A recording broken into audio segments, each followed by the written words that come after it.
What if I told you the biggest threat to your family's wealth isn't inheritance tax? In fact, focusing too much on tax planning might be distracting you from something far more dangerous. In the next few videos, I'm going to be doing a set of post-budget strategy videos and deep dives into things like trust planning and legacy tactics, all the rest of it. As most pensions are due to fall into the estate from 2027, this is coming to sharp focus for many who have built reasonable amounts of wealth. In fact, in my last video, I went through a few calculations and it's clear many will be affected. The thing is, I think there's a difference between an advisor who just throws a ton of financial products in front of you, who sees the solution to every problem being a complex financial arrangement, versus being a trusted advisor, an actual planner. And in that, it's about having an open and honest conversation about the real issues. And if I'm being honest, what also inspired this video is I've recently become a father, and it's making me think a lot about values and how can I do what I can to put my family in the best position going forward. So if you are worried about inheritance tax, this video might be the most important I've done on the topic. There's a phrase that you might have already heard. There's an old Lancashire saying from the Industrial Revolution saying clogs to clogs in 3 generations. In China, they say wealth never survives 3 generations. And in Japan, there's a proverb that says the 3rd generation ruins it. My point is clear here that there seems to be something consistent across cultures that's a bigger challenge than building wealth, maintaining it. A Forbes article claimed that 70% of intergenerational wealth transfers fail. This conclusion was reached from a new Williams Group study examining the long-term effects of wealth transfers in 3,250 families. According to this study, failure means situations where the heirs wasted wealth, often with family assets being a source of fighting and family discord. So while this does seem a nice problem to have, it seems natural to us humans that it's actually really hard to hold on to wealth over time across generations. Why is that? So let me show you this report called a Global Family Office Report from UBS. So it's a family office study, and if you don't know, a family office is a private wealth firm or service which provides comprehensive financial services to high net worth families. Basically, one of the best examples of very motivated and resourced people who want to grow their wealth and plan for legacy. Anyway, when family offices were studied, over 20% either had no plan at all for a succession plan or didn't know. A further 25% said succession plan and development, which I don't know, it's kind of like saying to your doctor, I'm on the research stage of cutting down on my alcohol. So the reasons cited as far as the challenges in building that plan are discomfort in discussing a sensitive matter, aka being British, the next generation not being qualified enough or too young, or interestingly, nearly 20% cited infighting between family members, as in the wealth is almost having the opposite effect of what it was intended to do to bring the family closer together over time. Now, I know that with every generalization, you include sweeping statements that aren't going to apply to everyone, and I can almost hear in my comments now things like that. But to the same extent, I think we've got to recognize that these things span cultures and generations, and they're cliche for a reason. And I think we dismiss these risks if we really do care about generation planning at our peril. So perhaps you've been thinking about legacy planning, and if you maybe haven't given the next step some thought, as in how would the kids fare with the money, then you're not alone. This is a significant challenge. If I dive into the academic data, there was some research from Harvard Business School study about wealth preservation. It tracked 100 family enterprises over 3 generations, and it found that ones that successfully preserved wealth had shared family values and mission. Everyone in the family knew the purpose of the money over time. Clear governance structures. They had processes in place. Now, this won't be necessary for most families, even affluent ones, but clearly the more money there is, the more need there is for structures. Professional management and support. Yes, to my own home horn here, but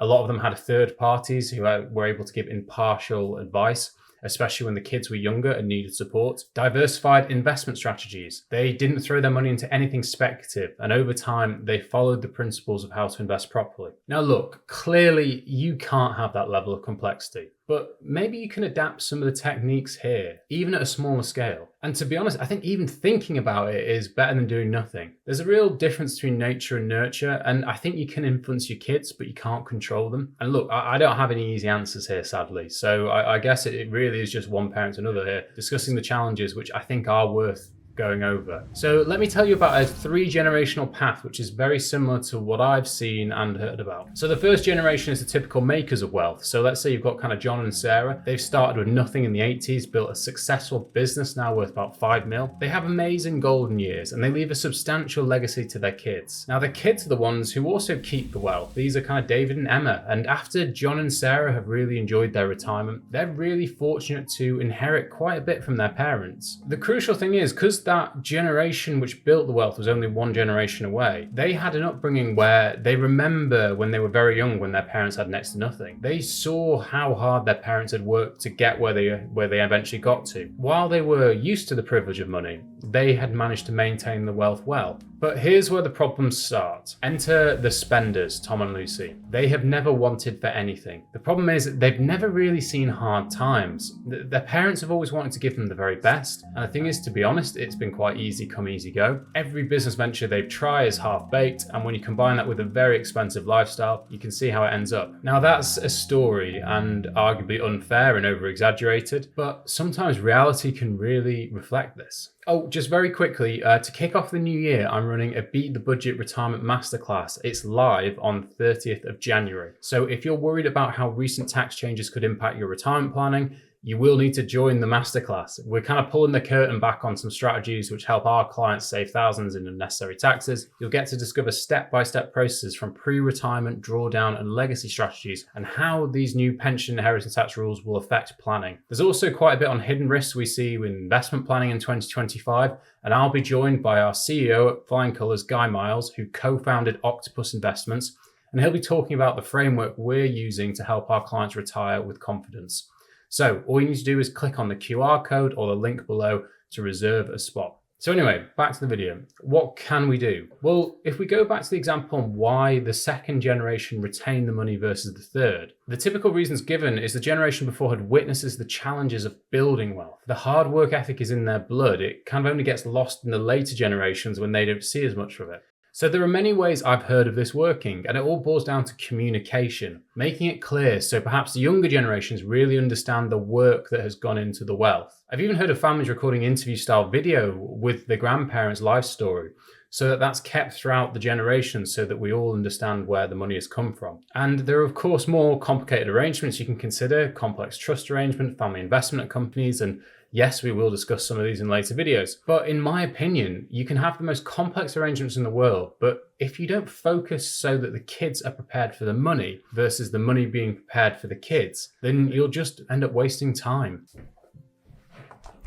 Oh God, I don't know if this is going to come up on camera. The picture behind me, this one, it used to be in the living room of my late father, and he grew up in a mining town in the northeast called Ashington, and they were miners for generations. In fact, it's the man that I'm named after, my great grandpa George Agan. Anyway, he was crippled in a mining accident. You know, imagine my grandpa, his son, then spending your life in the mines after it crippled your dad. Anyway, the reason I bring this up is and the reason why I keep this photo behind me is for perspective. It's kind of a reminder of the hardships that the generations before have gone through, and to be frank, the privileges that I've had in my life. Now, I know that things are really tough for many people right now, so I'm not trying to say anything to lessen that. But the way I try and think is I try and use things like this as a gentle reminder, regardless of how challenging things might be, of the immense fortune that I have in my life and why it generally is the best time to be alive. You know, that's a story which is really important to me, and what I hope that I can pass on as a value to the younger generations about perspective, hard work, and I hope an optimistic mindset.